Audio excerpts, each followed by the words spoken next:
Sir வணக்கம் sir. இப்ப இருக்க நிலைமையில காங்கிரஸ் கட்சி என்னவாகும் சார்? நல்ல கேள்வி. தேசத்திற்கு அவசியமான ஒரு கேள்வி. ஜனநாயக நாட்டில் ஒரு கட்சி ஆட்சி முறை அல்லது ஒரு கட்சியினுடைய செயல்பாடு என்பது சரியாக வராது. அப்ப தேசிய அளவிலே நல்ல பலமான தேசிய கட்சிகள் இருந்து செயல்பட வேண்டும். அப்பொழுதுதான் நாட்டினுடைய நலனும் வளமையும் பாதுகாப்பும் உறுதியாக இருக்கும். அந்த வகையிலே இன்றைக்கு தேசிய கட்சிகள் என்று பார்க்கின்ற பொழுது பாரதிய ஜனதா கட்சி, காங்கிரஸ் கட்சி, கம்யூனிஸ்ட் கட்சி, இந்த 3 கட்சிகள் இருக்கின்றது. இந்த 3லே கம்யூனிஸ்டுகள் ஒரு குறுகிய மாநிலத்துக்குள்ளே அடங்கி விடுகிறார்கள். காங்கிரஸ் ஆங்காங்கு இருக்கின்றது, ஆனால் இல்லை. பாரதிய ஜனதா கட்சி மட்டும் ஒரு ஆலமரம் போல வியாபித்து பெரிசாக வளர்ந்து கொண்டிருக்கிறது எல்லா மாநிலங்களிலேயும். காங்கிரஸ் கட்சியை பற்றி கேட்குறீங்க. காங்கிரஸ் கட்சி இந்திய அரசியல் வரலாற்றில் மிகப்பெரிய சாதனைகளை படைத்திருக்கின்றது.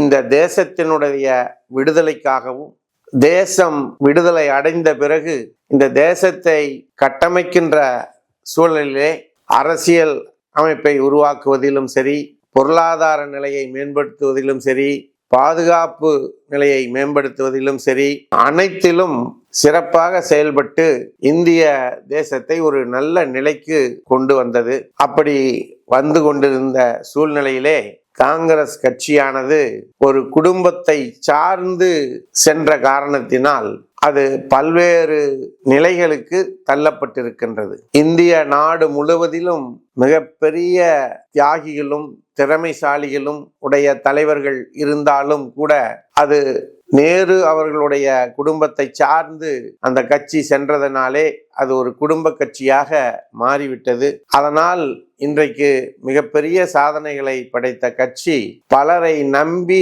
தன்னுடைய பல சாதனைகளை படைத்த காங்கிரஸ் கட்சி யார் யாரையோ நம்பி தன்னுடைய பலத்தினை நிரூபிக்க வேண்டிய நிலையிலே இருக்கின்றது. இதனால் காங்கிரஸ் பெற்றது என்னவென்று சொன்னால் அவமானங்களையும் நம்பிக்கையில்லாத நிலையினையும் தான். இன்றைக்கு காங்கிரஸ் கட்சியிலே நிறைய தலைவர்கள் இருக்கிறார்கள், ஆனால் அங்கே தொண்டர்கள் தான் இல்லை.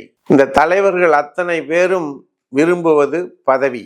இந்த பதவிக்காக அவர்கள் பாடுவது துதி. இதனால் காங்கிரஸ் கட்சியினுடைய தொண்டர்கள் படுவதோ துயரம், அது விதி. இன்றைக்கு நீங்க கேட்ட கேள்விக்கான பதில் என்னவென்று சொன்னால், காங்கிரஸ் என்பது அழிவின் விளிம்பில் உள்ளது. இந்த நிலையிலாவது இந்த தேசத்தினுடைய நலனை கருதி, தேசத்தினுடைய பாதுகாப்பை கருதி காங்கிரஸ் கட்சியிலே இருக்கக்கூடிய அத்தனை மூத்த தலைவர்களும் இளம் தலைவர்களும் ஒன்று கூடி ஒரு நல்ல கட்டமைப்பை உடைய கட்சி பொறுப்பாளர்களை தேர்ந்தெடுத்து வெறுப்பின்றி யார் நன்கு கட்சிக்காகவும் தேசத்திற்காகவும் நாட்டினுடைய பாதுகாப்பிற்காகவும் பொருளாதார வளர்ச்சிக்காகவும் பாடுபடுவார்களோ அவர்களை எல்லாம் பொறுப்பிலே கொண்டு வந்து எடுத்து நிறுத்தினால் அது காங்கிரஸ் கட்சிக்கும் நல்லது, இந்த தேசத்திற்கும் நல்லது. இந்த இடத்திலே வள்ளுவனுடைய ஒரு குரல் எனக்கு ஞாபகத்திற்கு வருகின்றது நண்பர்களே. இடித்துரைப்பார் இல்லா ஏமரா மன்னன் கெடுப்பார் இல்லைனும் கெடும். அதுபோல இன்றைக்கு காங்கிரஸ் கட்சியினுடைய தலைமைக்கு எடுத்து சொல்லக்கூடிய தலைவர்கள் யாரும் இல்லாததினாலே, காமராஜரை போன்ற ஒரு தலைவர் அங்கு இல்லாததினாலே இன்றைக்கு அது அழிவினுடைய விளிம்பிலே நிற்கிறது.